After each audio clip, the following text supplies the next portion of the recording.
మరొక పాతకాలం వంట పెసరపప్పు మామిడికాయ రోటి పచ్చడి. హాయ్ అండి. పెసరపప్పు మామిడికాయతోటి కమ్మనైన రోటి పచ్చడి తయారు చేసుకుందాం చూడండి. ముందుగా ఫస్ట్ ప్యాన్ పెట్టుకుందాం. ప్యాన్లోని ఒక 2 స్పూన్ల ఆయిల్ వేసుకోవాలి. మనకి ఎంత పెసరపప్పు తీసుకున్నామో అంత మామిడికాయ ముక్కలు తీసుకుంటే పచ్చడి చాలా టేస్ట్గా ఉంటుందండి. ఈ ఆయిల్లోని నేను ఆల్రెడీ గుమ్మడొడియాలు పెట్టానండి. పచ్చట్లోని సైడ్ పెట్టుకొని తినడానికి వీలుగా కొంచెం వేయించి తీసేసాను. ఇప్పుడు అదే ప్యాన్లోని మనం పెసరపప్పు అది వేయించుకోవాలి. దీనికోసం ఒక 10 పచ్చిమిరపకాయలు పడతాయండి. చిన్నవి కారంగా ఉంటాయి కదా అవి. అలాగే ఒక హాఫ్ స్పూను జీలకర్ర, ఒక పావు స్పూన్ ధనియాలు అవి వేసి కొంచెం ఇంగువ వేసి చక్కగా వేయించుకున్న తర్వాత పప్పు వేసుకోవాలండి. పెసరపప్పు మంట చాలా తక్కువలో పెట్టేసి కంటిన్యూస్గా కలుపుకుంటూ వేయించుకోవాలి. ఎందుకంటే పెసరపప్పు చాలా తొందరగా వేగిపోద్ది. పైగా ఆయిల్లో వేసినాం కనుక ఇంకా తొందరగా వేగిపోద్ది. మనం కలపడం ఆపేమంటే మాడిపోద్ది. చక్కగా ఇలాగ మంచి గోల్డెన్ కలర్లోకి వేగుతుందండి పప్పు. అలా వేగిన తర్వాత మంచి కమ్మటి వాసన వస్తుంది.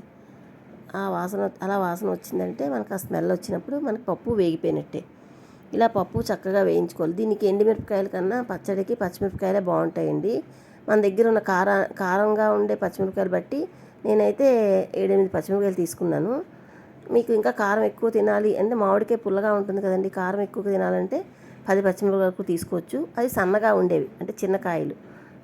అంటే పెద్ద కాయలు వేసుకుంటే పచ్చడి పసర వాసనలా వస్తుంది, అందుకనమాట.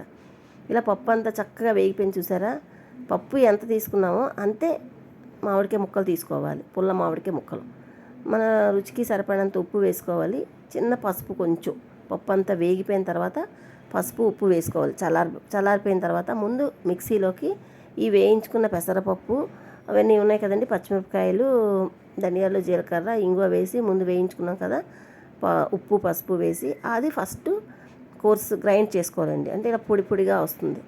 అప్పుడు మనం మామిడికాయ ముక్కలు వేసుకొని మిక్సీ పట్టుకోవచ్చు. ఇవి పుల్ల మామిడికాయ ముక్కలేనండి.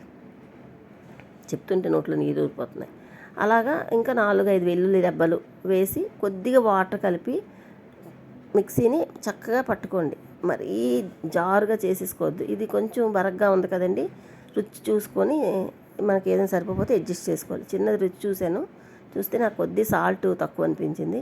కొద్దిగా సాల్ట్ యాడ్ చేసి ఒక్క వాటర్ చుక్క, ఎక్కువ అక్కర్లేదు, కొంచెం వాటర్ వేసి ఇంకా ఒక పలసిస్తే చక్కగా నలిగిపోద్ది. చూసారా చాలా కమ్మగా ఉంటుందండి.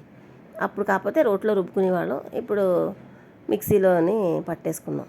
ఇది మనం డిష్ అవుట్ చేసుకొని సర్వ్ చేసుకుంటే వేడిగా వేడి అన్నంలోకి గానుగ నూనె కానీ, అంటే అదే నువ్వుల నూనె కానీ, వేరుశనగ నూనె కానీ, లేదా నెయ్యి కానీ ఏదో ఒకటి వేసుకొని తిన్నామంటే ఇంకా వేరే కూరలు ఎందుకు పనికిరావండి. ఈ సమ్మర్లో ఇదొకటి మా చిన్నతనంలో తయారు చేసే పెసరపప్పు మామిడికాయ పచ్చడి. నా వీడియో నచ్చితే లైక్ చేయండి. Thank you for watching. Bye అండి.